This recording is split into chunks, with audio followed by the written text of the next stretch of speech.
On the night of her wedding rehearsal, my daughter leaned close and whispered words that shattered me.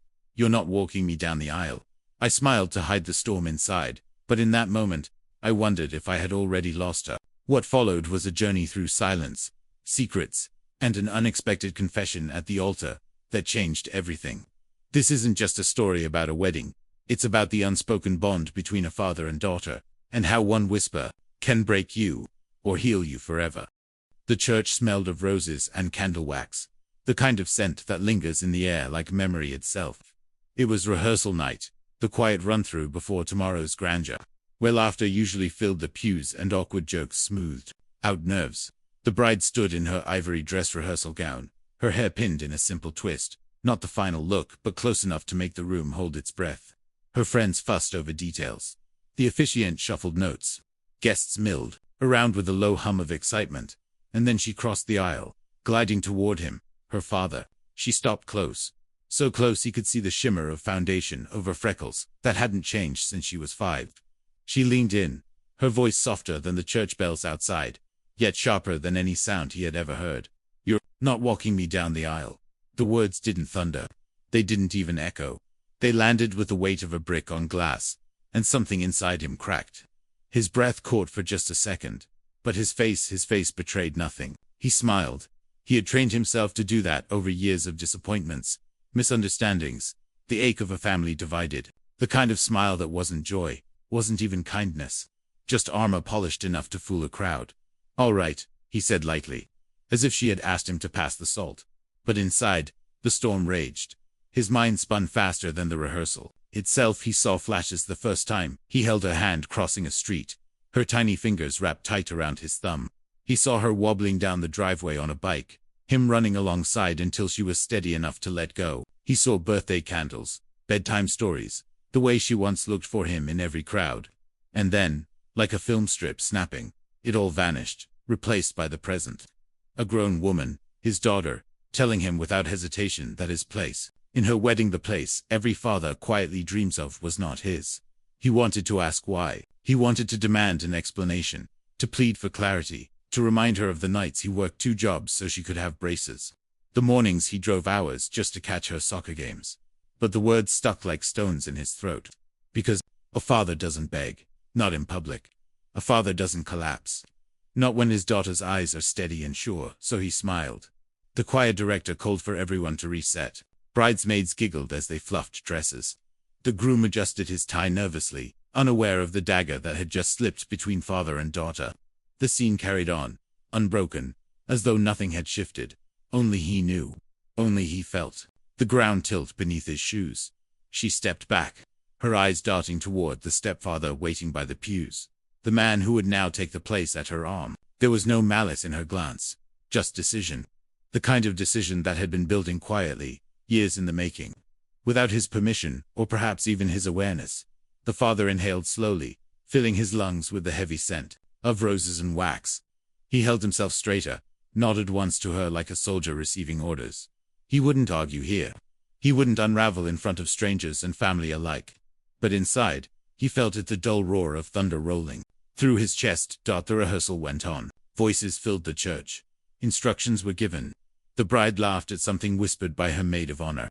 The groom looked relieved when told he finally got his part right. And through it all, the father stood silent, his smile plastered like a painted mask, his heart cracking at the edges.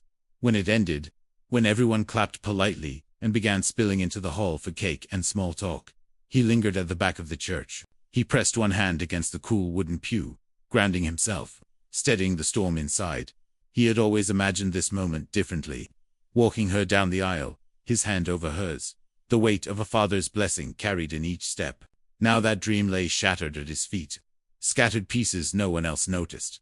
She had whispered it like a secret, but the words would never leave his ears. "You're not walking me down the aisle." He smiled, because sometimes that's all a father can do when the world he built his life around no longer sees him in it. And as he walked out into the cool night air, he told himself the storm inside would pass. But deep down, he knew tomorrow, when the music swelled and the doors opened, he would still be standing alone, carrying a silence that no smile could ever truly hide. The night air outside the church was cooler than he expected. A soft Georgia breeze carrying the scent of magnolia from somewhere down the street. The rehearsal had ended. Cars pulled away one by one, laughter spilling through rolled-down windows. The bride and her entourage disappeared in a stream of taillights, and he, the father who wasn't a father tonight, stood under the shadow of the steeple, hands deep in his pockets, pretending the silence suited him. That smile still clung to his face, though no one was left to see it. It felt stiff now, brittle, like an old photograph of himself he couldn't quite escape. He had worn it through the entire rehearsal when the officiant praised the couple, when the stepfather practiced linking his arm with hers, when the guests chuckled at the little flower girl scattering petals across the aisle. Through it all, he had smiled. Because that's what a father does when he has no lines left in the play. He holds his tongue and wears the mask. But beneath that mask, a wound pulsed raw. He leaned against the hood of his car, staring at the amber glow of the street. In his mind, her whisper played again, word for word, breath for breath. "You're not walking me down the aisle." Not shouted, not argued, just whispered. Final, absolute. The kind of statement that didn't leave room for negotiation. He replayed his own reaction, the way he had nodded, as though she had simply asked him to fetch her bouquet. He hated himself for that smile, for how it had betrayed nothing, for how it had made it too easy for her to believe he didn't care. The truth was, it had gutted him. In the silence of the parking lot, memories surged unbidden. He remembered, the first time she walked at all, those tiny, tottering steps across the living room floor. He had clapped so loudly, his wife had shushed him, afraid he'd scare the baby. He remembered her kindergarten play, where she stood on stage as a sunflower, scanning the crowd until she found him, her whole face lighting up when their eyes met. He remembered her senior prom, her nervous hands smoothing her dress, and the way she asked him to take a picture just one more time. Dad, and now this. He tried to breathe evenly, but every inhale carried the sting of something lost. Not just the tradition of walking her down the aisle, but the symbol it carried, that he was still her anchor, still her first protector, still her father in the ways that mattered most. By denying him that walk, she hadn't just rearranged ceremony, roles, she had redrawn the map of their relationship, leaving him on the outside. He wanted to be angry. Anger would have been easier than this slow bleed of sorrow. But anger required someone to blame, and when he searched for a target, his ex-wife, her new husband, even his daughter, he found nothing solid, only shadows. Choices made years ago, words left unsaid, bridges never fully rebuilt after the divorce. He realized it wasn't one wound, but 1,000 small cuts that had finally surfaced in one whisper. Still, he smiled. When a passing couple from the rehearsal strolled by hand in hand, they waved. He waved back with that same practiced curve of his lips, hiding the storm. Because the wound wasn't for strangers to see. Because dignity, once lost, could not be reclaimed. He would bleed in silence before he let anyone witness his undoing. Eventually, he slid into his car, the leather seat groaning under his weight. He stared at the steering wheel, hands unmoving, headlights still dark. He thought of driving straight home, collapsing into the quiet of his empty living room. But then he pictured himself, there alone, no voices, no laughter, only the echo of that whisper, and the thought was unbearable. So he turned the key, engine rumbling to life, and drove with no destination in mind, through familiar streets, past shuttered shops and glowing diners. Everywhere he looked, he saw echoes of her running down sidewalks, with scraped knees, waving from playground swings, carrying school projects in both hands. He wondered if she remembered those moments at all, or if they had been replaced with newer memories of another man stepping into the role he once held out at a red light. He caught his reflection in the rearview mirror. The smile was still there, faint but present, like a scar that wouldn't heal. He studied it, realizing it wasn't just armor. It was habit. Years of swallowing disappointment had taught him to survive with that thin disguise. But tonight, for the first time, the disguise felt heavier than the wound it tried to cover. The light turned green. He drove on. The mask still fixed, the storm still raging, the wound still open. Tomorrow, when the church doors opened and the music swelled, he would wear it again. But tonight, under the anonymity of darkened streets, he allowed his smile to falter, just for a moment. Just long enough to remember what it felt like to be human, not invincible. And then, with a deep breath, he pulled the mask back on. Because she had made her choice, and he, her father, would not let her see him break. The road home stretched quiet and endless, headlights sweeping across old oaks that lined the highway. But he wasn't really seeing the road anymore. His mind had drifted somewhere else. Back to the days when his daughter was little, when her world still revolved around him. Memory has a cruel way of playing favorites. It never shows you the fights first. Never reminds you of slammed doors or courtroom custody schedules. No, it plays the golden reels. The ones that cut deepest when you're alone. He saw her at 3 years old, hair sticking out in every direction like she had wrestled with the pillow and won. She pattered down the hallway in her socks, dragging her stuffed rabbit by the ear. "Daddy, breakfast?" she asked, voice groggy but hopeful. He'd scoop her up in one arm, carry her to the kitchen, and make her the same thing every Saturday. Morning pancakes shaped like hearts. They never looked much like hearts, truth be told, but she clapped like they were miracles. He smiled at the memory, though it carried an ache sharp as glass. Next came the bike, a pink frame with white tassels that flared out from the handlebars, a birthday gift she'd begged for all spring. She was 6 then, knees scabbed from endless attempts. He ran alongside her down the driveway, one hand steady on the seat. "You've got it. Keep pedaling," he shouted, chest burning with each sprint. And then, for one perfect second, he let go. She wobbled, shrieked, then steadied. The joy on her face, that wild freedom. He had never forgotten it. Neither had she, he thought. At least, he hoped not. The memory shifted again, years flying by in a blur of birthdays and homework. Now she was 10, cradling her science fair project, a crooked solar system built from foam balls and string.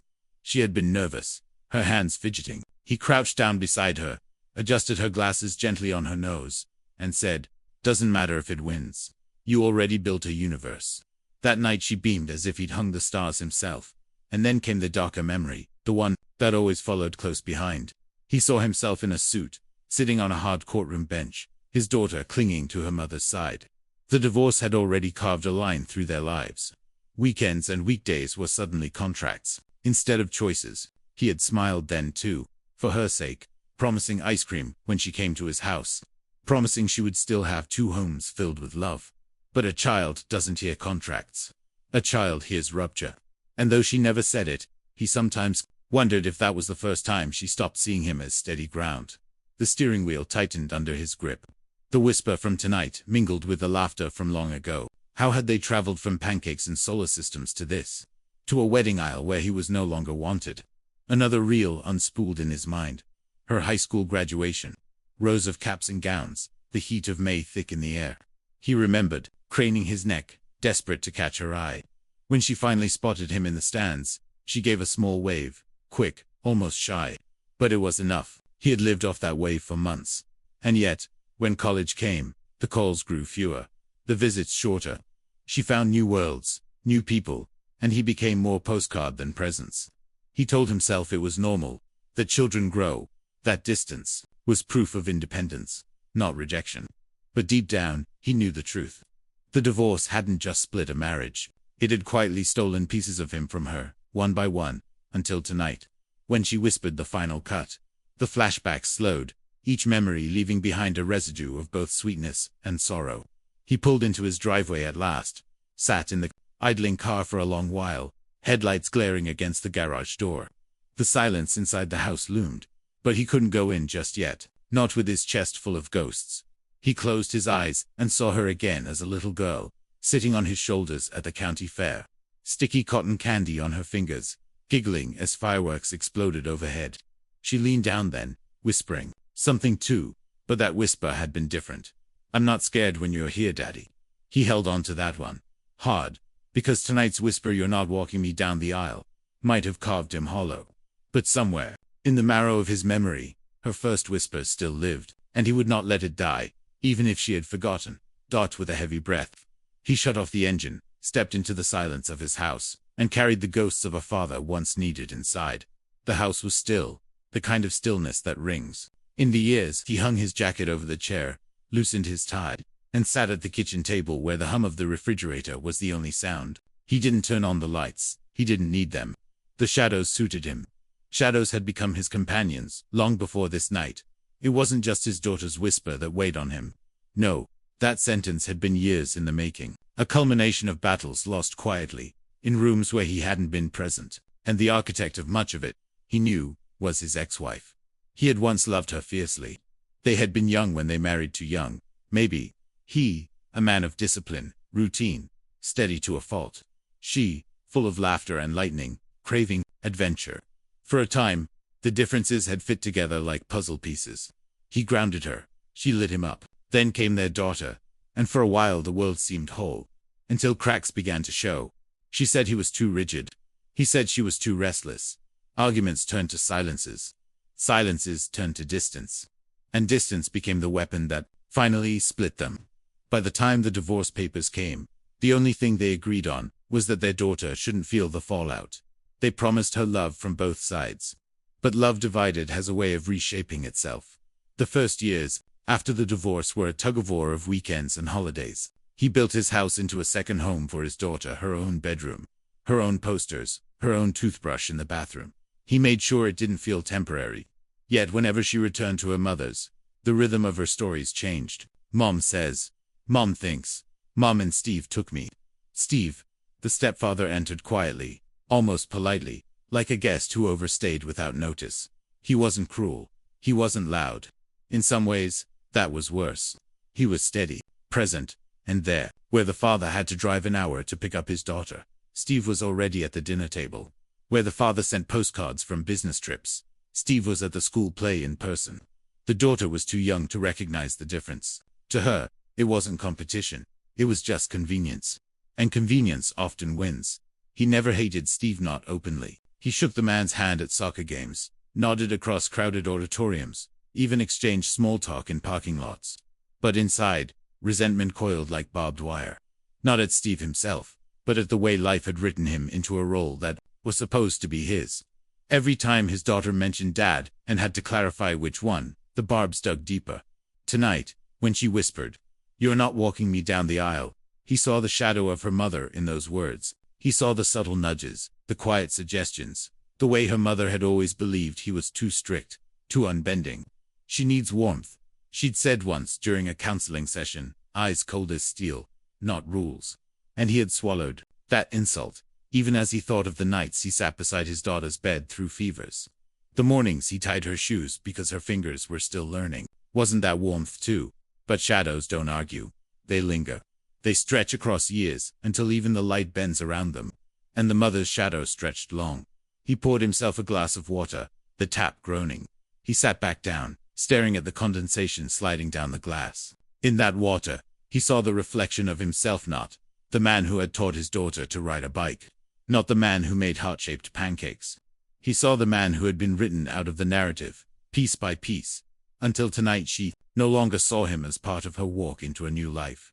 And yet, despite the ache, a strange calm settled over him. He knew the truth. His ex-wife could cast shadows. Steve could stand in spotlights, but shadows don't erase history.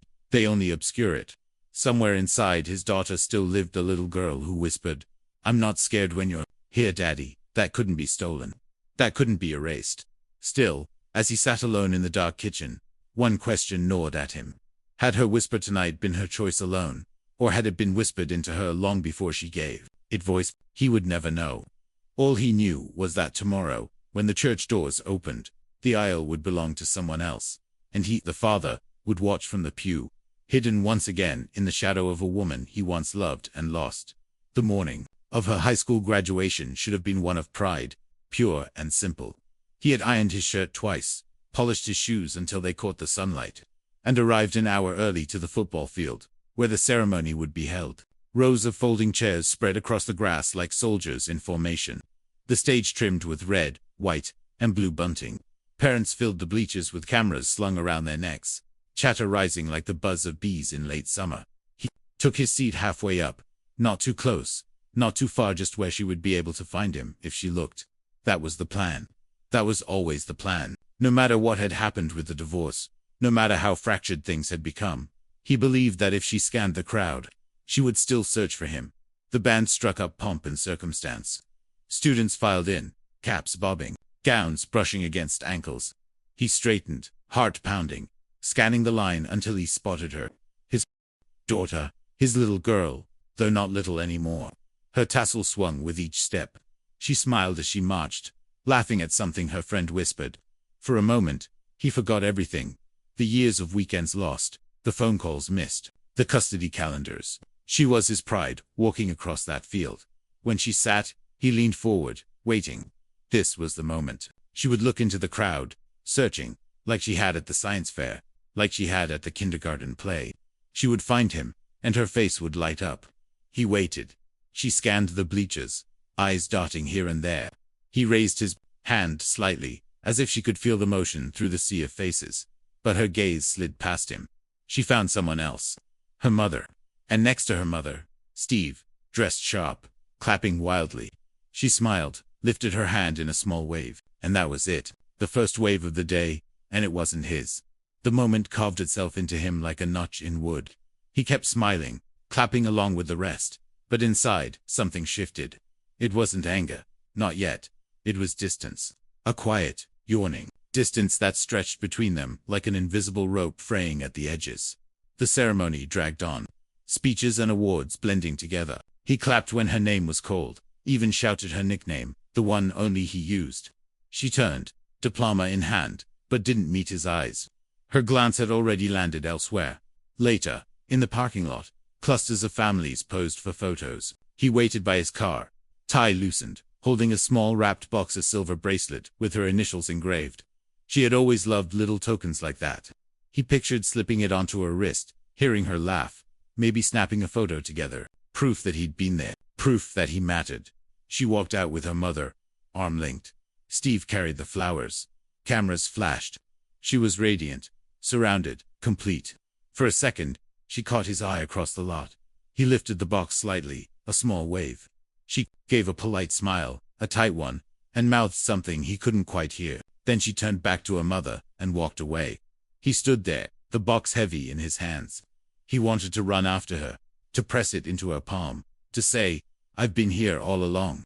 But the crowd was thick, and his feet refused to move. He slipped the bracelet back into his pocket. That night, he placed it in the drawer of his dresser, where it stayed, untouched. For years, it was that day he first felt it, not rejection exactly, but replacement. Not in one cruel stroke, but in the small, subtle way attention shifts.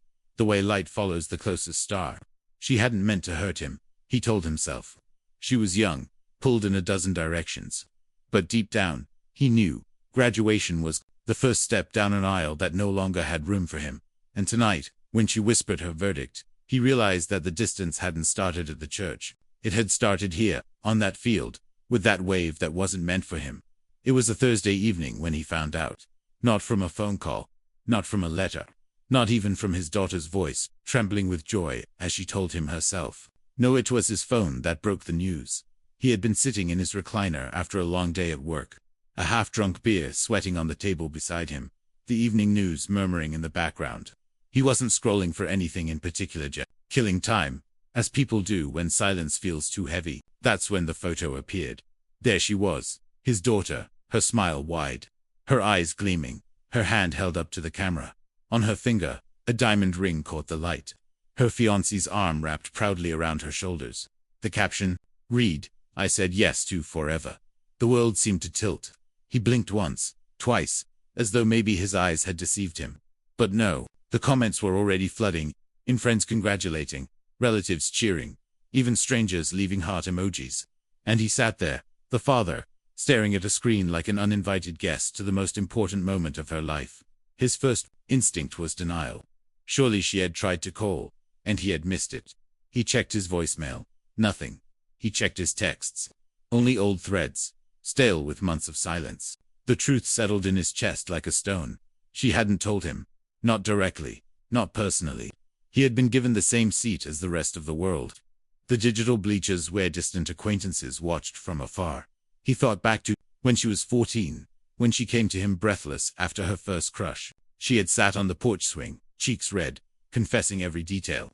From the way the boy's hair fell across his forehead, to the way he passed her a folded note in math class.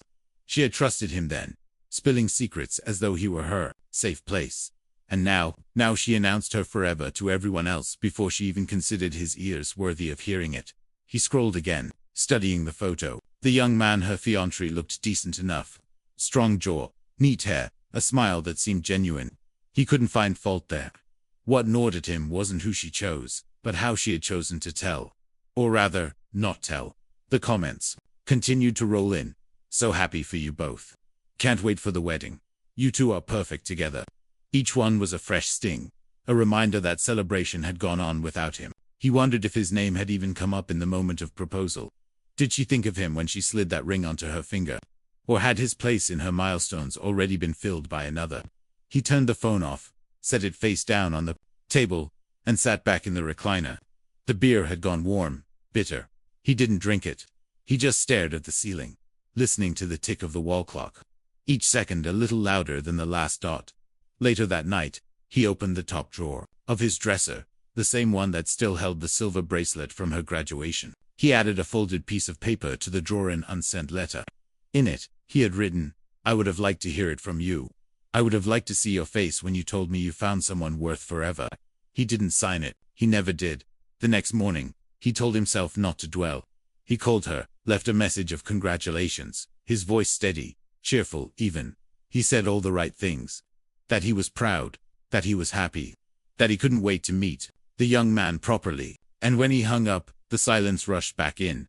That was when it struck him. The aisle she had barred him from tonight didn't begin at the church doors. It had been closing, piece by piece, since moments like this.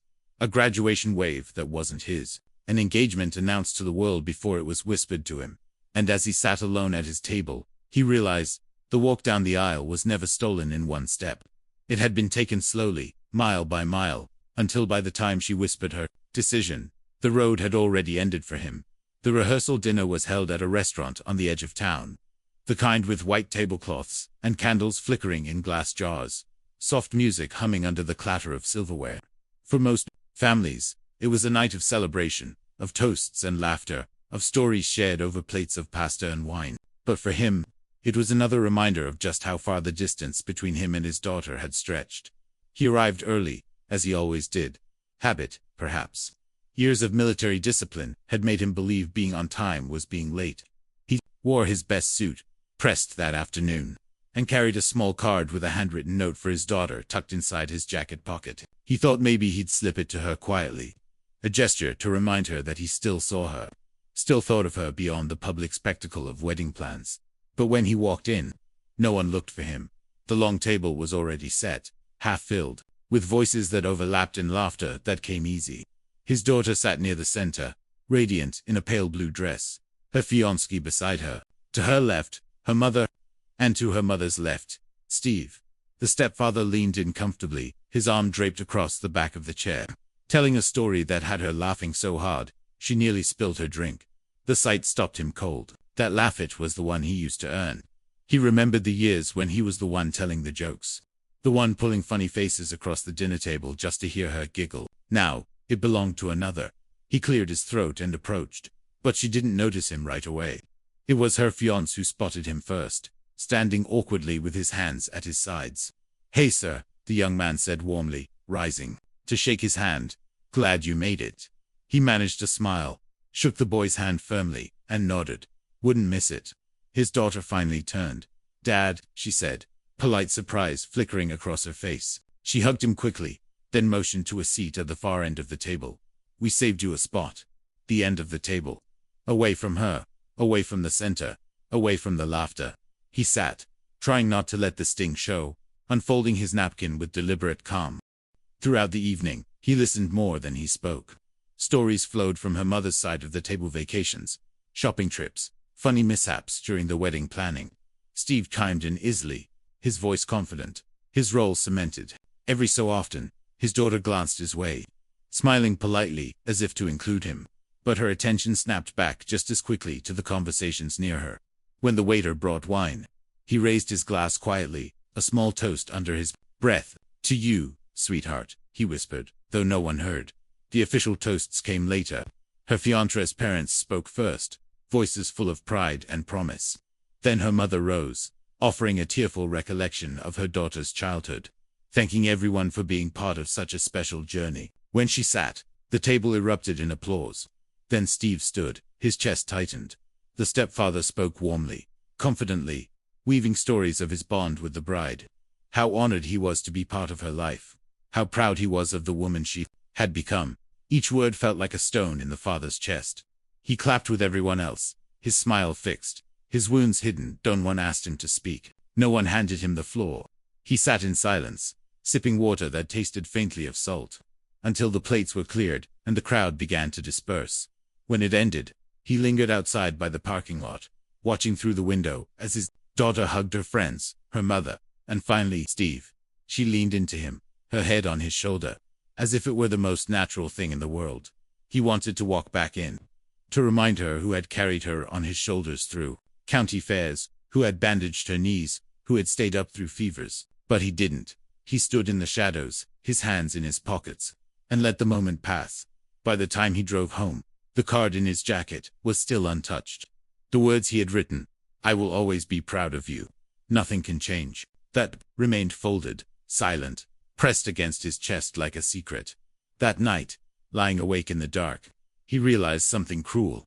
The rehearsal dinner wasn't for him. It wasn't for fathers who had been moved to the edges of their daughters' lives. It was for the ones who stood in the center, for the ones who had stayed, for the ones who had been allowed to stay. And as much as it tore at him, he knew this truth. Tomorrow would be no different. The highway stretched ahead like a ribbon of darkness, broken only by the glow of his headlights cutting through the night. The rehearsal dinner was behind him now, but its weight clung to him like smoke that refused to wash out of his clothes. He drove in silence, the radio off, the only sound the hum of the tires against asphalt. For years, he had imagined what this week would feel like, a father's week.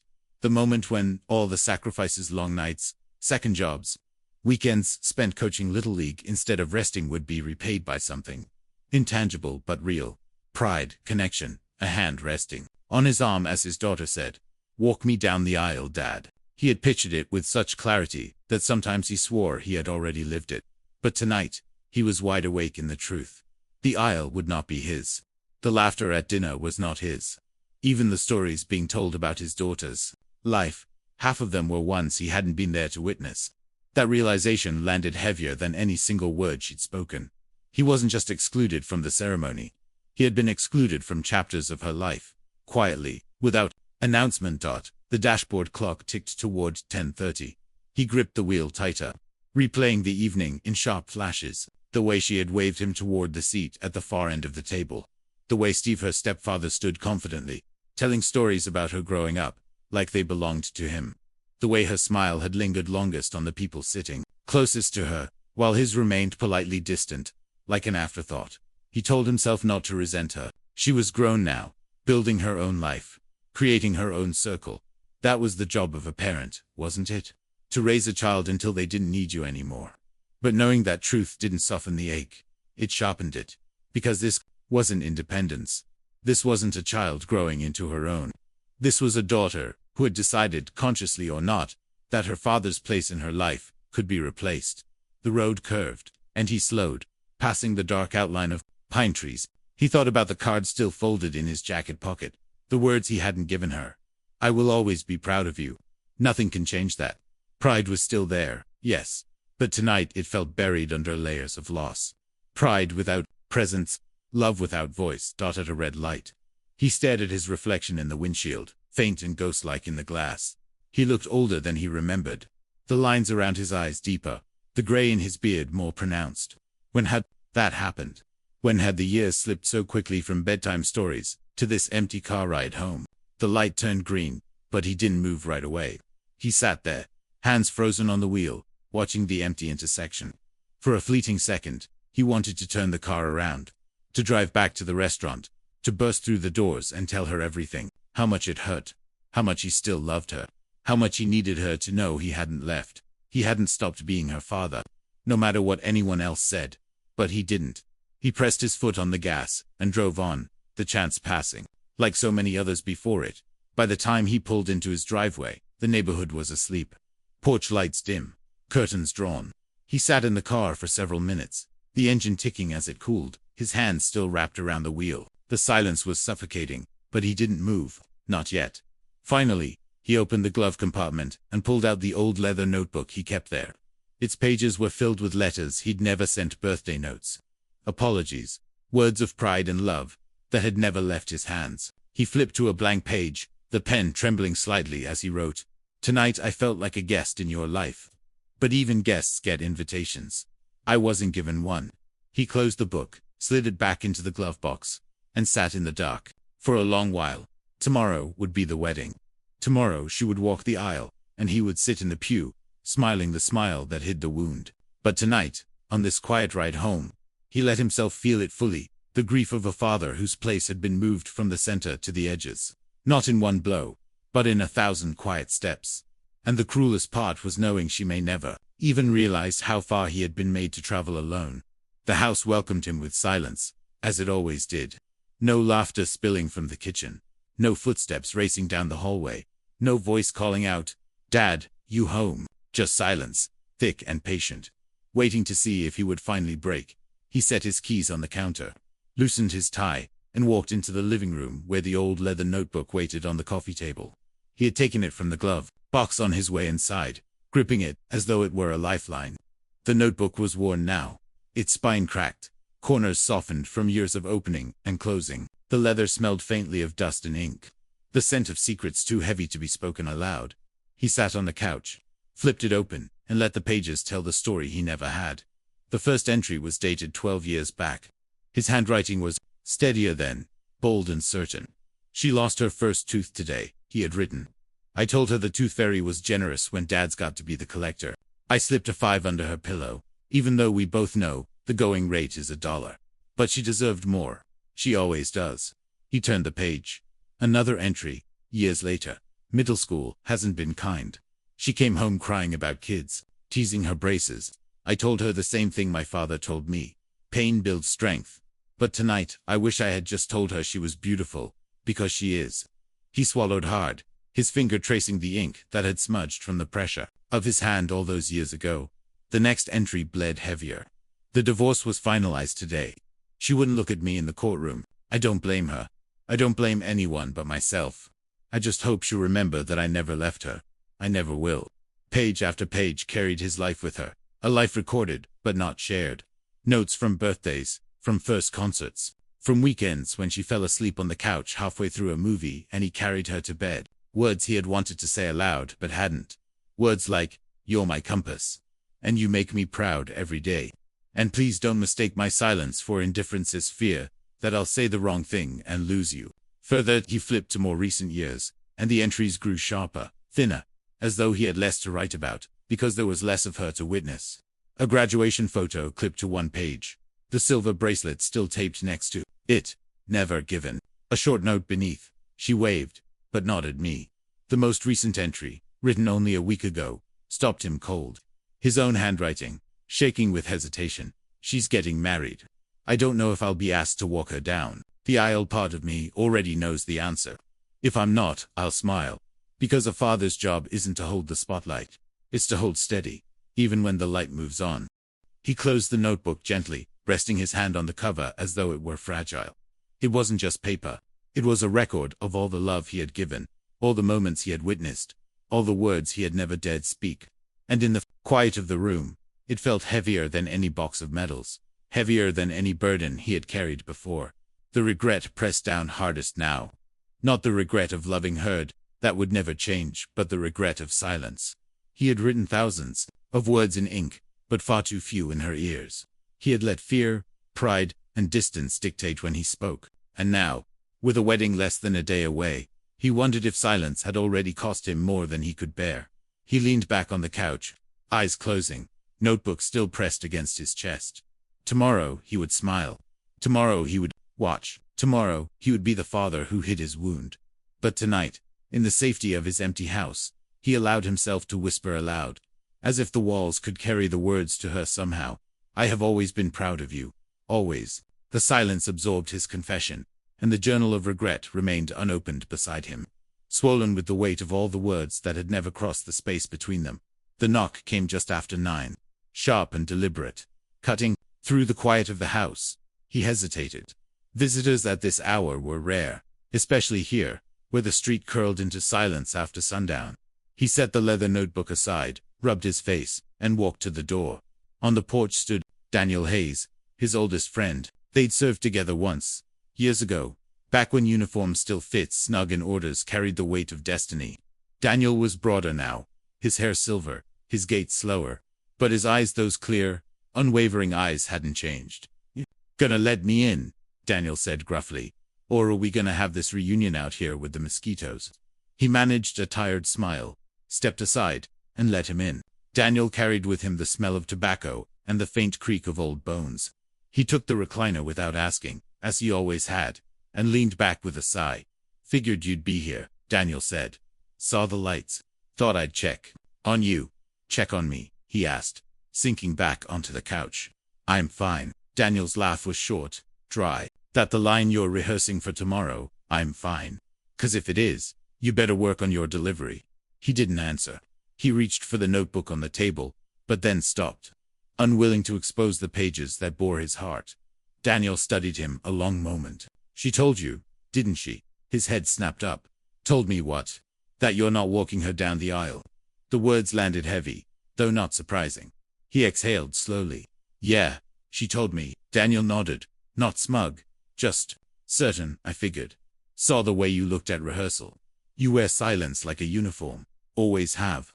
He leaned forward, elbows on his knees. What am I supposed to do, Danny? Argue with her. Make a scene. It's her day. Her day. Sure, Daniel said. But you think being her father ends because she says it does? The question stung, sharp as shrapnel. He looked away, staring at the muted glow of the lamp in the corner. Daniel's voice softened. You know what we learned in the course. Doesn't matter if your men want you there or not. You show up. You keep showing up. That's leadership. And fatherhood ain't much different. He felt something shift in his chest, a truth he didn't want to admit. She doesn't want me there, Danny. Not in that role. Daniel leaned forward, his hand firm on the armrest. Then you find another role. You don't get to quit. You don't get to step back because your pride got hurt. That girl of yours, she's still yours, whether she knows it or not. Silence filled the room, broken only by the faint tick of the wall clock. He thought of the journal, of the words unsaid, of the wave at graduation that hadn't been his. He thought of the card in his jacket pocket, still folded, still waiting. Daniel stood, joints popping. You'll smile tomorrow. I know you will. But don't let the smile be the only thing she remembers. Find a way to show her that you've been there all along, even if it's from the pew, even if it's just in the way you stand. He walked to the door, paused, and glanced back. You've carried heavier things than this. Don't drop this one now. When the door closed behind him, the house felt heavier and lighter all at once. He sat back down, staring at the notebook, at the folded card. Daniel was right. A father didn't quit. Even if he was told to step aside, even if the aisle wasn't his, he still had ground to hold. Tomorrow, he decided he wouldn't fight for the aisle. He would fight for something greater. Her peace, her joy, her memory of him steady, silent, unshakable. And for the first time that week, he felt the faint stirrings of resolve. Sleep never came that night. He lay in bed staring at the ceiling, the shadows shifting with every car that passed on the street outside. Every time he closed his eyes, he saw her, his daughter, walking down the aisle. Her arm hooked in Steve's, her smile shining for everyone but him. He'd pictured that moment 1,000 times in his life. Only in his version, it was his arm she held. It was his steady steps carrying her forward. But imagination had lost to reality. And so, sometime between midnight and dawn, as the first threads of light crept into his room, he made a decision. He would not fight for the aisle. The words sat heavy in his chest, but steady. Fighting for it would only cast a shadow over her day. And her day mattered more than his pride. He had promised her, the day she was born, that he would protect her. And sometimes protection meant taking hits without flinching. He rose early, shaved carefully, and laid out his suit with the precision of a soldier, preparing for inspection. The dark fabric still held the faint scent of the cedar chest where he kept it. He ironed the shirt twice, smoothed the tie, and polished his shoes, until they caught the morning sun. Every movement was deliberate, ritualistic, a way of building armor not from cloth but from purpose. On the dresser sat the folded card he had written days ago. I will always be proud of you. Nothing can change that. He tucked it into the inside pocket of his jacket, pressing it flat against his chest. If the aisle wasn't his to walk, then he would find another way to reach her quietly. Without spectacle. Coffee brewed in the kitchen, but he barely tasted it. His mind replayed Daniel's words from the night before. You don't get to quit. Even if she quits seeing you as her father, you don't stop being it. The truth of that sank deeper now. Fatherhood wasn't about being in the spotlight. It wasn't about the titles or the roles. It was about consistency. It was about showing up, even when unwanted. He stepped outside into the cool morning air, the weight of the day pressing against him, but not crushing him. Birds stirred in the trees, the world oblivious to the fact that a man was preparing to surrender one of the most sacred honors of fatherhood. He paused at the end of the driveway, hands resting on the roof of his car, and closed his eyes. He remembered the first time she ever let go of his hand at a playground, running to the swings. He had panicked, thinking she'd fall, but she hadn't. She had run, free, laughing. And in that laugh, he'd realized something. Part of being her father was learning to let go without letting it break him. Today would be another version of that lesson. By mid-morning, he was dressed and ready, the jacket snug on his shoulders, the shoes gleaming. He stood before the mirror, practicing his smile. Not the brittle one from the rehearsal, not the mask that cracked under pressure, but a gentler smile, one that said, "I am here, I am proud. Even from the pews, I am yours." The drive to the church felt shorter than he expected. Traffic blurred. His thoughts narrowed. He wasn't thinking of what he had lost anymore, but of what he could still give. Presence, stability, quiet love that didn't need an audience. When he arrived, the parking lot buzzed with guests in suits and dresses. Cameras flashed, children laughed, voices carried. He walked past them all, nodding politely, his heart steady. Inside the church, the air smelled of lilies and candles. The aisle stretched long and polished, waiting. He did not flinch at the sight of it. He simply took his seat, front row but off to the side, a father's seat, even if not a father's role. He sat tall, card still tucked in his jacket, decision locked in his chest. He would not claim the aisle, but he would not surrender his place as her father either. And when the music began, and the doors opened, he would be there, not bitter, not broken, but resolved. Morning came, dressed in sunlight, pouring through the blinds in long golden stripes. He had been awake long before it, lying in bed, listening to the stillness, waiting for the day to begin. The wedding day, the one he had once thought would be his crowning memory as a father. Now it was a test of something different, not pride, not honor, endurance. He showered slowly, the steam fogging the mirror, until his reflection vanished. Maybe that was for the best. He didn't want to see the man staring back. Not yet. He focused instead on the ritual of getting ready, the steady scrape of the razor, the crisp shirt buttoned all the way to the collar, the knot of the tie drawn with care. Each motion was a way to steel himself. Armor, invisible but necessary. When he slipped into his jacket, the folded card pressed lightly against his chest. It grounded him. Words he hadn't spoken aloud, but words he carried close. "I will always be proud of you. Nothing can change that." He brewed coffee, though he hardly touched it. The cup sat on the counter, growing cold as he laced his shoes. Outside, the neighborhood was waking. Lawnmowers hummed faintly in the distance. Children pedaled bikes down the street, ribbons fluttering. Life went on as usual, oblivious to the storm moving inside him. By 10 o'clock he was in the car, the suit warm against the leather seat, the morning sun glaring through the windshield. The drive was short, too short. He wanted more time to gather himself, more distance between decision and reality. But the church rose into view sooner than he expected, its white steeple cutting against the blue sky. Bells already tolling in soft celebration. The parking lot was full, guests spilling out in their best clothes, laughter and greetings weaving together like a chorus. He nodded politely to familiar faces, shook hands when offered, but kept moving. He didn't trust his voice to hold steady. Inside, the church smelled of lilies and candle wax, the same scent from rehearsal, but heavier now, weighted with expectation. The aisle gleamed, long and polished, sunlight pouring through stained glass, to paint the floor in shards of color. He stopped for just a moment, staring at it. That walk, 40 steps, maybe less.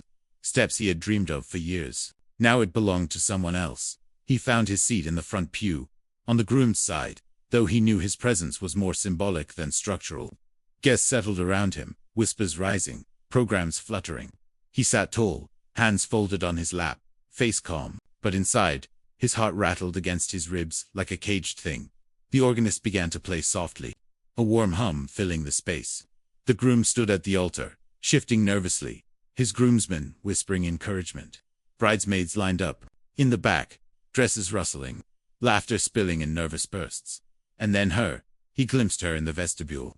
Framed by the heavy wooden doors, her veil cascading like soft mist. She was radiant, his little girl, and yet not little at all. The sight punched the air from his lungs. He felt tears pressed at the edges of his eyes, but he blinked them back. He would not falter. Not today. The stepfather moved into place beside her, straightening his jacket, offering his arm. She took it without hesitation. The doors opened. Music swelled. Guests rose to their feet. Cameras clicked. And he remained seated, still, hands gripping the folded card in his pocket like a prayer. His smile did not waver. His heart broke, quietly, but his face showed only pride. Step by step, she came down the aisle, not with him, but toward her future. And though the role had been given away, he whispered inside himself with every step she took, "That's my daughter. That's my girl." And nothing, no shadow, no silence, no absence could ever change that truth. The organ filled the church with music that rose and swelled like a tide, lifting everyone to their feet. All around him, people leaned into the aisle, phones raised, smiles wide. He stayed seated for a breath longer than the rest, his legs heavy, as if his body knew this moment was not his. Then slowly, almost mechanically, he rose with them, pressing one hand against the pew in front of him for balance. She appeared in full at last. His daughter. The veil caught the light, her gown shimmering like spun glass. She looked older than he remembered, yet still somehow the same child who once twirled in her mother's living room, wearing a dress made of curtains. She clutched her bouquet in one hand, and with the other, she gripped the arm of her stepfather. The sight was sharp, a blade sliding between ribs. The man walked steady, confident, as though he had trained for this role all his life. Perhaps, in some way, his daughter leaned into him, her head tilted ever so slightly, and together they began their slow descent down the aisle. Every step echoed in his chest. That should have been me. But the thought wasn't bitter, was hollow. A truth already accepted, but no less painful. He forced his smile to hold, jaw tight, lips curved. Guests turned their heads toward her, toward them, capturing pictures, whispering admiration. No one looked at him. As they drew closer, he held his breath, willing himself to stand still, to show no crack in the armor. But when her eyes lifted, just for a second, and brushed past, his something flickered. A pause, a glance that lingered too long to be accidental. It wasn't guilt exactly, nor regret, but something softer, something unspoken. And then she looked away, her steps never faltering. They passed him. He caught the faint scent of lilies from her bouquet, the faint rustle of silk as she moved. The moment was over in an instant, but it felt endless. He turned his head slightly, following her with his eyes, even as she kept walking further into her new life, further from him. At the altar, the officiant smiled. The groom's face glowed with anticipation, and the congregation settled back into their pews. He sat down slowly, his hands clenched tight, knuckles white. The card in his pocket pressed hard against his chest, as if reminding him that words still existed even when actions were denied. The ceremony began. Vows were spoken, voices trembling, laughter breaking through nerves. Rings were exchanged, promises sealed. Each word washed over him, muffled, distant, like he was listening through glass. He heard her say, "I do," clear and strong, and, though it was meant for another, it struck him with pride all the same. His little girl, grown now, brave enough to choose her forever. When the officiant declared them husband and wife, the church erupted in applause. People cheered, some cried, cameras flashed. He clapped too, though softly, his palms barely touching. He wanted to stand, to shout his pride, but instead he sat still, his smile steady, his wound hidden as the couple turned to walk back down the aisle. Hand in hand, radiant and whole, he leaned slightly forward. For just a moment, he let himself imagine it had been different, that it was his arm guiding her to this threshold, his steps steady beside hers. The fantasy lasted only as long as their passing glance, brief and unspoken, before reality reclaimed its place. The walk hadn't been his. The aisle had been closed to him. But as he watched her leave the church, laughter trailing behind her like confetti, he realized something quiet. She hadn't erased him. She hadn't replaced him completely. She had only chosen another man. For a moment, for a role. He was still her father. That could not be taken by ceremony, nor by silence. Still, when the church emptied, and he stood alone for a breath, he let the truth sink in fully. The walk he didn't take would haunt him, not because it was denied, but because he had wanted it so deeply. And some dreams, once broken, never quite mend. He slipped a hand into his pocket, touched the folded card, and whispered under his breath, "I walked with you every step, until now." even if no one saw it. Then he straightened his shoulders, smoothed his jacket, and followed the others out into the light of day. The sunlight outside the church was blinding, the kind that made everything gleam brighter than it really was. Guests poured out onto the steps, voices high, laughter spilling over the marble like champagne. Camera shutters snapped in quick bursts. Children tossed handfuls of flower petals, and the newlyweds stood at the center of it all, beaming as if the world itself had bent toward them. He stood near the edge of the crowd, clapping with everyone else, but each strike of his palms felt hollow. The applause around him was thunderous, waves crashing against stone. But inside, it was silence. He had clapped at every milestone of her kindergarten plays, soccer games, graduations, and each time she had looked for him, found him, shared in the moment. Today, she did not doubt. The stepfather basked nearby, shoulders back, smiled broad, his hand clapping louder than most. People patted his arm, congratulated him as though he were the one who had raised her, carried her, paid for braces, sat through fevers. He took it all in easily, graciously. And the daughter, she didn't correct them. She didn't pause to say, "This is my father too." She just kept smiling, waving, radiant in her new role as wife. The sting wasn't sharp like a knife. It was dull, heavy, like a bruise pressed too many times. He kept a smile on his face, because that was his armor. He knew no one would notice if his applause was softer, if his pride was wrapped in ache. Weddings weren't built for nuance. They were built for spectacle. As the photographer called for family pictures, he stepped forward instinctively, then stopped. He saw her glance, quick and uncertain, and then the photographer's hand motioned him aside. "Let's get one of the bride with Mum and Dad." Mum and Dad, not him. The words cut sharper than anything else that day. He moved back into the crowd, his hands shoved deep into his pockets, the folded card pressing against his ribs. He watched as his daughter slipped between her mother and stepfather, their arms linked around her like a completed circle. The flash went off, freezing the moment into permanence. A photograph that would one day hang on her wall, that would one day be shown to her children, and he wouldn't be in it. He told himself it didn't matter. That photos fade, that roles change, that love isn't measured in frames but in time spent, in steady presence. But still, when he turned his head away, his jaw clenched tight to hold back the weight behind his eyes. The crowd shifted toward the reception hall, laughter and chatter floating ahead like ribbons. He lingered behind, walking slowly, deliberately, giving them space. He didn't want pity. He didn't want anyone noticing the father trailing alone. He only wanted to make it through without unraveling. At the reception, applause rose again. When the couple entered, hand in hand, announced as husband and wife, the room cheered, glasses lifted, silverware tapped against crystal. He clapped too, smiling with the rest, but each cheer struck like thunder in a hollow cave. The sting wasn't just that the applause wasn't for him, it was that in this sea of joy, he felt invisible. He found his seat near the corner, a table marked for extended family. From there, he could see her, but not touch her. Hear her laughter, but not share it. She danced with her groom, then with her mother, then with Steve. Each time the crowd roared with approval. Each time he clapped. Each time it hurt when she finally caught his gaze across the room. It lasted less than a breath. A flicker, an acknowledgement too small for anyone else to see. But to him, it was everything. It meant she knew he was there. It meant she hadn't erased him completely. Still, as the applause carried on, echoing through the hall like endless waves, he felt the sting burrow deeper.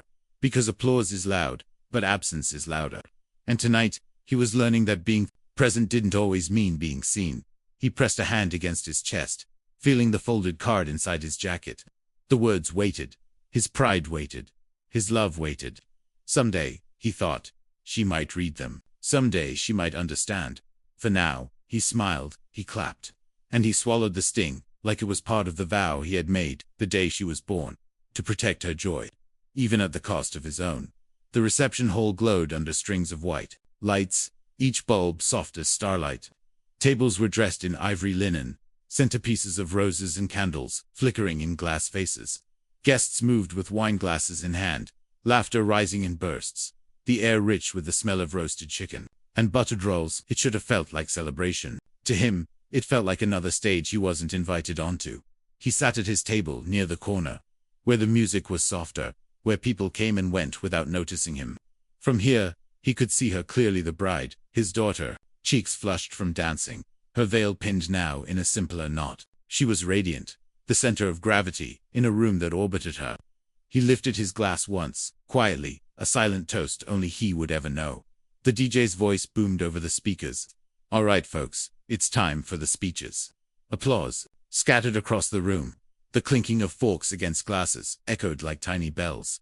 The groom's father spoke first, a steady voice filled with pride and promises. Then the groom's mother, her words tender, recalling the boy who had become a man. Guests clapped warmly, dabbing eyes with napkins. Next, her mother rose.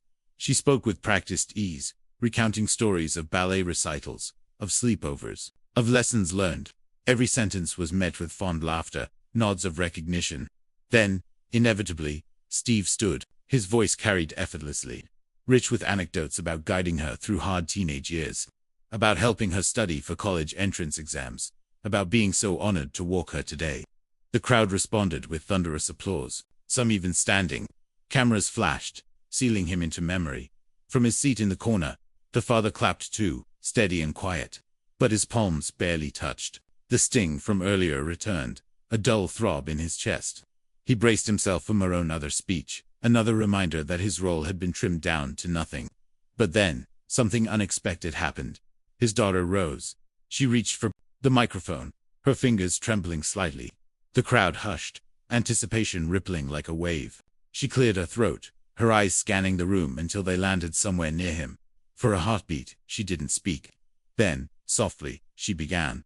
"First, thank you all for being here," she said, her voice thin but growing steadier with each word. "It means the world to us, to celebrate with the people who shaped us." She glanced at her groom, her smile tender, then back at the room. "I want to say something personal. About family." A murmur shifted through the crowd. She drew a breath, her hands gripping the microphone. "I didn't ask my father to walk me down the aisle today." The room went still. Forks paused halfway to mouths. Even the DJ lowered his gaze. She pressed on. "I want to tell you why." Every nerve in his body tensed. He could hear his heartbeat thudding louder than the silence around her. "I didn't ask him," she said, voice trembling now, "because I was afraid. Afraid I'd cry. Afraid I'd fall apart before I even reached the altar. Afraid I'd need him too much, and I didn't want anyone to see that." Gasps rippled. Some guests exchanged glances. He sat frozen, the sting replaced by something else: confusion, disbelief, the faintest thread of hope. Her eyes swept the room again, and this time they stopped squarely on him. "But the truth is, my father has always walked me, even when no one else saw it. He's the reason I am who I am. He's the man who taught me to ride a bike, who carried me when I couldn't stand, who made me believe I was stronger than I knew. And I need you all to know, I may not have walked the aisle with him today, but I have walked my whole life with him." The silence cracked, replaced by applause, gentler, reverent, not thunderous, but sincere. He felt the air leave his chest in a rush, his hands trembling as he clapped along, though this time his palms struck hard. True, for the first time that day, the applause didn't sting. It healed. The microphone shook slightly in her hands. The applause faded, leaving only the hush of 100 people waiting. She glanced at her groom for strength, then back to the crowd. But when her eyes found him, her father, seated at the edge of the room, half in shadow, they softened. "I have to confess something," she said, her voice breaking just enough to make the room lean closer. "When I told my father he wasn't walking me down the aisle, I made it sound like a choice. Like I didn't want him there. The truth is, I couldn't bear to let him." A ripple of surprise moved through the hall. She swallowed, pressing the microphone tighter to her lips. "It wasn't because he didn't deserve it. It wasn't because he wasn't there for me. It was because I knew if he took my arm, I wouldn't make it 5 steps without falling apart. He's always been my anchor, and if I leaned on him today, I might not have been able to let go." Her words landed heavy, softer than thunder but deeper than silence. He felt his chest cave in, not from pain this time, but from the weight of something he hadn't expected: vindication. She hadn't rejected him. She had feared needing him too much. She drew a shaky breath, tears glistening beneath the lights. "My father has always been steady. He taught me to stand on my own feet, even when I didn't want to. He was there when I lost, when I failed, when I doubted myself. He didn't shout, he didn't push, he just stayed. And that's what makes this so hard. Because today, more than anything, I wanted him beside me. I just didn't trust myself to handle it." Guests were wiping their eyes now. Even the waitstaff paused near the walls, listening. Her mother shifted uncomfortably, but the bride pressed forward, her voice steadier now. People think weddings are about beginnings, she continued, but for me, today also felt like an ending. The end of one chapter, the one where my dad was the first man I ever trusted, the first man I ever loved, and I didn't know how to close that chapter gracefully. So I shut him out, when what I should have done was let him in. Her words pierced him. He had prepared himself for silence, for invisibility, for applause that would sting until the night was over. He had not prepared for this, his daughter speaking truth into the very hollow that had been eating at him. She lowered the microphone. For a moment, eyes glistening as she turned toward him fully. The room followed her gaze. For the first time all day, all attention shifted to where he sat in the corner. He felt exposed, every scar of the past laid bare under their eyes. Yet, in her gaze, he saw no accusation, no dismissal, only love. Raw and trembling. Lifting the microphone again, she said quietly, "Dad, I can't undo what I chose. But I need you to know I see you. I've always seen you. You've walked me here in every way that matters, even if the world didn't notice. And I'm sorry I didn't let the world see it today." His throat tightened. He couldn't have spoken if he tried. His hands gripped the edge of the table, knuckles white. Around him, the crowd began to applaud again. Slower this time, deliberate. As though they understood this moment was not just about a bride and her vows, but about a father and a daughter, repairing something fragile and sacred in front of witnesses. He nodded once, his eyes never leaving hers. And though his smile trembled, it was real. No mask, no armor. Just pride and forgiveness woven together. In that instant, he realized the aisle had never been the measure of his fatherhood. It had always been the distance between her heart and his. And in her confession, that distance finally closed. The applause dwindled again, leaving the room in a hush that felt almost reverent. She lowered the microphone for a moment, catching her breath, then raised it again, her eyes steady now, fixed on her father. "I think you deserve to know why," she said, voice trembling but sure. "Why I made the choice I did." A murmur rippled through the guests, but no one spoke. Even the waiters froze where they stood, trays in hand, as if the entire reception had shifted from festivity to testimony.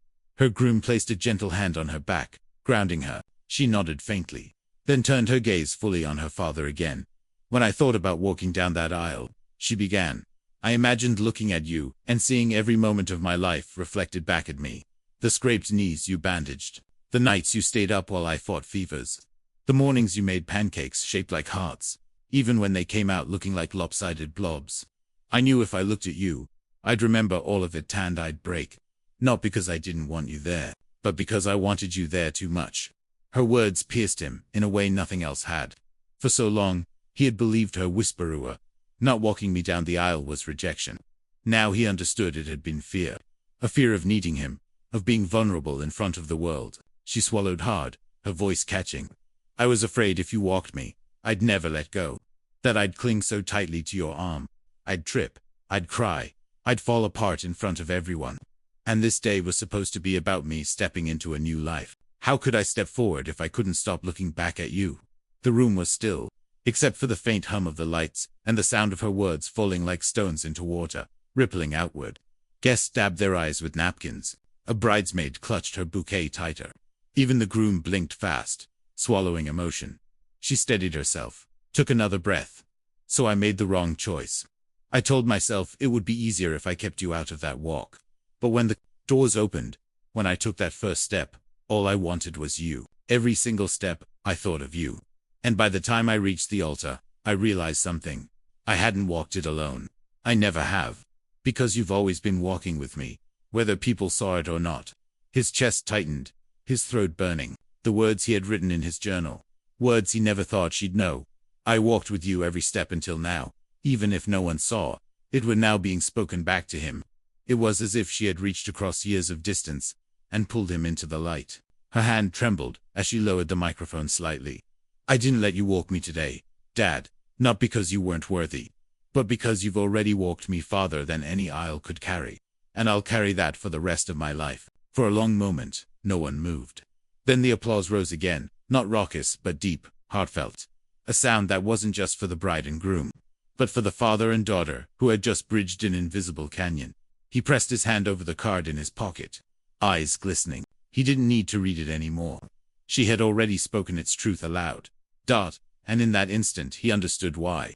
Not as rejection, not as erasure, but as love, complicated, fragile, and fierce. The applause faded, lingering in soft echoes against the rafters of the hall. She held the microphone close, but her hands had steadied now. The trembling that marked her confession was gone, replaced with something resolve. Her gaze didn't waver from him. Her father, seated at the edge of the crowd. "I want to say something else," she continued, her voice firmer. "Something I should have said years ago. My dad," she paused, correcting herself with quiet emphasis. "My father is the man who shaped me. He isn't loud about it. He doesn't post about it.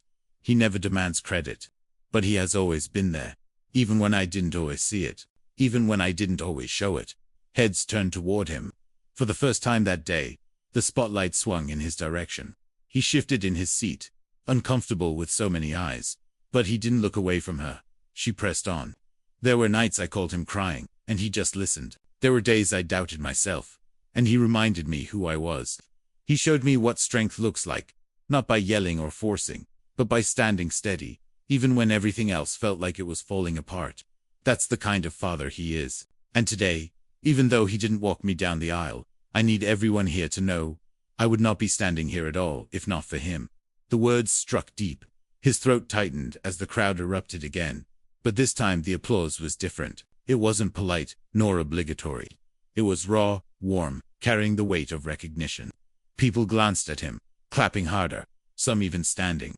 For once, he didn't shrink into the shadows.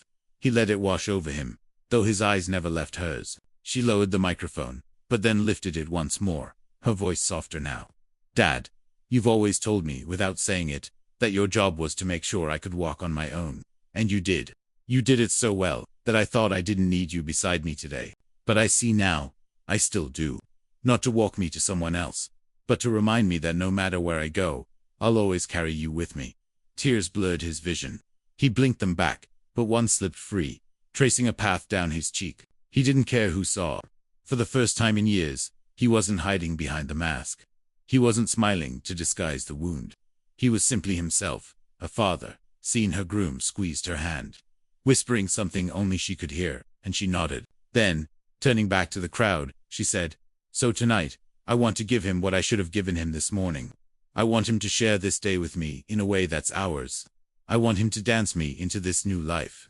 Gasps filled the room, followed by cheers. Guests rose to their feet again, clapping, calling his name, motioning for him to come forward. He sat frozen for a moment, the weight of her words pressing against him like a tidal wave. Then slowly, shakily, he stood. The DJ caught on quickly, changing the track to something soft and timeless. The bride stepped onto the dance floor, bouquet set aside, veil trailing behind her. She looked at him, eyes glistening, hand outstretched. His feet moved before his mind caught up. He crossed the floor, every step heavy with years of silence, regret, love, and pride. When he reached her, he took her hands smaller now than he remembered. But still, familiar, and pulled her gently into his arms. And as the music began, as the world blurred away, he realized she had given him something greater than the aisle. She had given him acknowledgement. Not in private, not whispered in the dark, but in front of everyone. She had told the world who he was, and who he would always be, her father. The first notes of the song unfurled gently through the old classic, soft and steady, the kind of melody built for memory. Guests circled the dance floor, forming a hushed perimeter, their clapping giving way to reverent silence. All eyes followed him as he stepped forward, but his eyes saw only her, his daughter, his bride. She stood in the center, veil trailing like mist, hand outstretched, cheeks flushed not from the ceremony, but from courage. When his hand finally met hers, the room seemed to exhale, as though everyone had been holding their breath waiting for this moment. He guided her carefully, his palm steady at her back. Her fingers curled lightly against his shoulder. For a long moment, neither spoke. The music carried them, their steps slow, unsure, yet perfectly in rhythm. He felt her head rest briefly against his chest, just as it had when she was a little girl, and he carried her home from the fair, sticky with cotton candy. The memory stung, but this time, it didn't ache, it healed. Finally, she whispered, her words meant only for him, "I thought I'd fall apart if I let you walk me today." He swallowed hard, tightening his hold just slightly. And now, her breath trembled against his collar. Now I realize I've been walking with you all along. Every step, Dad. Even the ones you didn't see. His chest swelled, eyes blurring. He couldn't trust his voice, so he simply nodded, pulling her a fraction closer. The applause, the laughter, the clicking cameras, they all faded until it was only them, a father and daughter circling slowly in a room that felt like eternity. Around them, people dabbed at their eyes. Couples held hands tighter. Even the stepfather stood still, expression unreadable. But none of it mattered. This moment was theirs. She lifted her head, her eyes shining. Do you remember the night I had that terrible fever? You sat by my bed the whole time. He chuckled softly, his throat thick. 3 nights, and I told you stories until you fell asleep. I never forgot, she whispered. Or the way you ran alongside me when I learned to ride my bike. Or the way you always pretended my pancakes looked like hearts, even when they didn't. Her voice broke, and she clutched his shoulder. I remember everything, Dad. I need you to know that. Tears blurred his vision, but he smiled through them. That's all I ever wanted. The music swelled, and they turned slowly, the crowd watching in silence. It was not the aisle. It was not the moment he had imagined for years. It was something else, something deeper. A declaration not of ceremony, but of permanence. She leaned close again, whispering words that pierced and soothed in the same breath. You've always been walking me. Just not everyone could see it. The dam broke inside him. He closed his eyes, letting the words settle into the wounds they were meant to heal. All the years of distance, of silence, of doubt, they were not erased. But they were seen, acknowledged, redeemed, as the final chords drifted into the air. He loosened his grip just enough to look at her face one last time before the world claimed her again. She smiled, soft, tremulous, full of love. Not the smile she gave to the cameras, not the polite smile for relatives, but the one he remembered from childhood, the one that was just for him. The song ended. Applause erupted, louder than before, not for a bride or a groom, but for a father and daughter who had found each other again. He stepped back slowly, kissed her hand, and whispered, "You'll always be my little girl." She squeezed his fingers before turning back to her groom, and as he returned to his seat, his heart lighter than it had been in years, he realized the aisle had never been his to walk, but the dance was his forever. The music's last note lingered like a sigh, then fell into silence. The applause roared up again, bright and full, the kind that rattled glasses on the tables and pulled smiles from even the most stoic faces. He stood with his daughter still in his arms, holding on for just a fraction longer than the song allowed. Then, gently, he began to loosen his grip. But she didn't let go. Not right away. Instead, she leaned in closer, her lips near his ear, her voice barely above the sound of her own breath. It was so soft that only he could hear it, words stitched from the very fabric of her heart. "Dad, you've always been walking me. I just didn't always know how to say it." The whisper landed like a bomb on every wound he had carried into that day. He closed his eyes, holding on to the moment, afraid it might dissolve if he moved too quickly. For years he had been haunted by another whisper, the one from rehearsal night, the one that cut him open. "You're not walking me down the aisle." Now, in its place, came this, a whisper that did not wound but healed. A whisper that rewrote everything. He swallowed hard, his voice breaking as he whispered back, "I never stopped. Not once." Her arms tightened for just a moment, the kind of hug that says more than words ever can. Then, with a small smile meant only for him, she finally pulled back. Her eyes glistened, but her face was steady, proud. She pressed her forehead to his for the briefest second. An old habit from when she was small and thought touching foreheads was the purest way to show love. He nearly broke at the familiarity of it.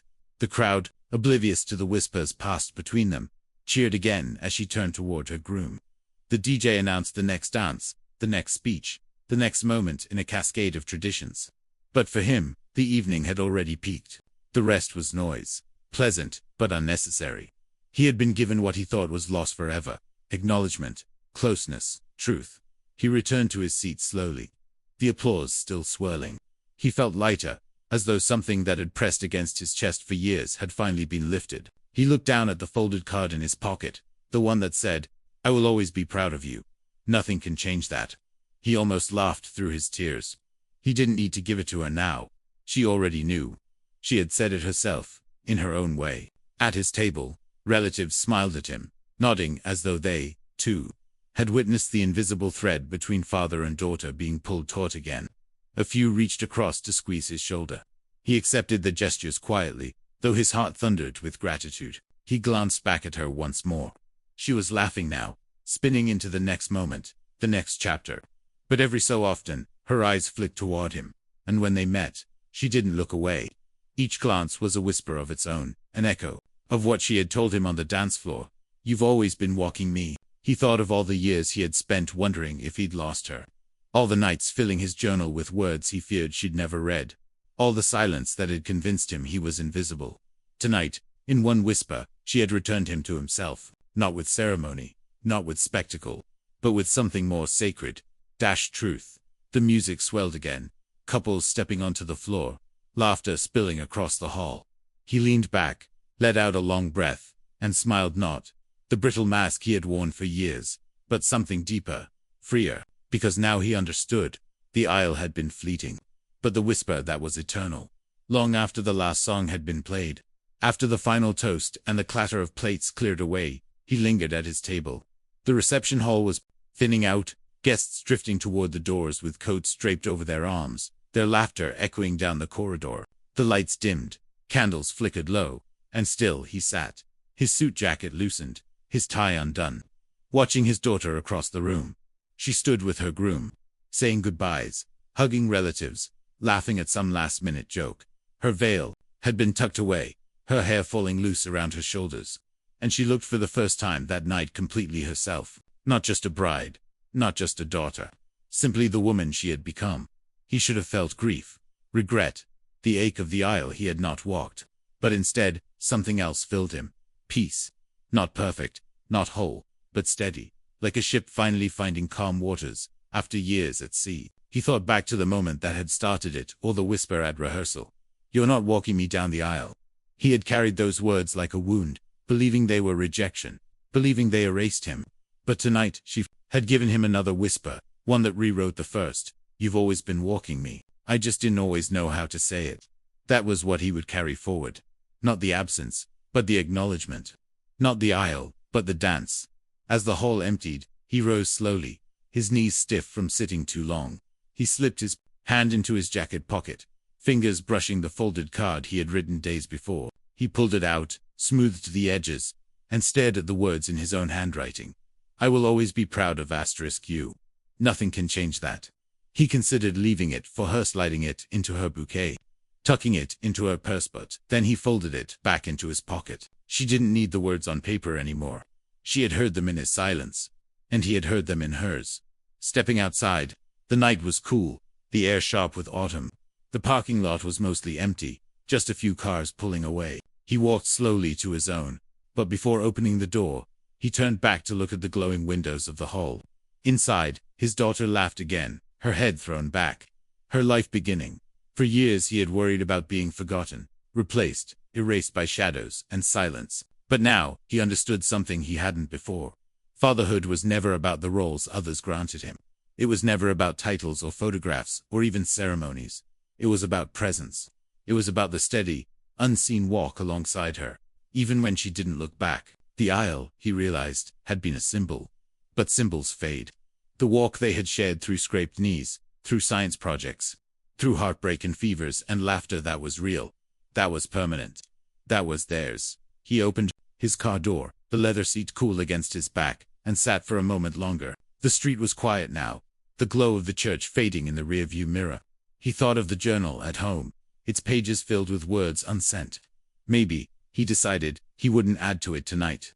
Maybe, for the first time, he didn't need to, because tonight she had given him the only entry that mattered. Not written in ink, but spoken in whispers, and sealed in a dance. He started the engine, the headlights cutting across the empty lot. As he pulled away, a soft smile touched his face. Not the brittle smile of survival. Not the mask he had worn through the rehearsal or the dinner. A true smile. A father's smile. And as the road opened before him, he carried with him a truth that would outlast the night. Love does not always need an aisle, nor applause, nor photographs. Love endures in silence, in presence, in every unseen step. And sometimes, if you're patient enough, love returns in a whisper.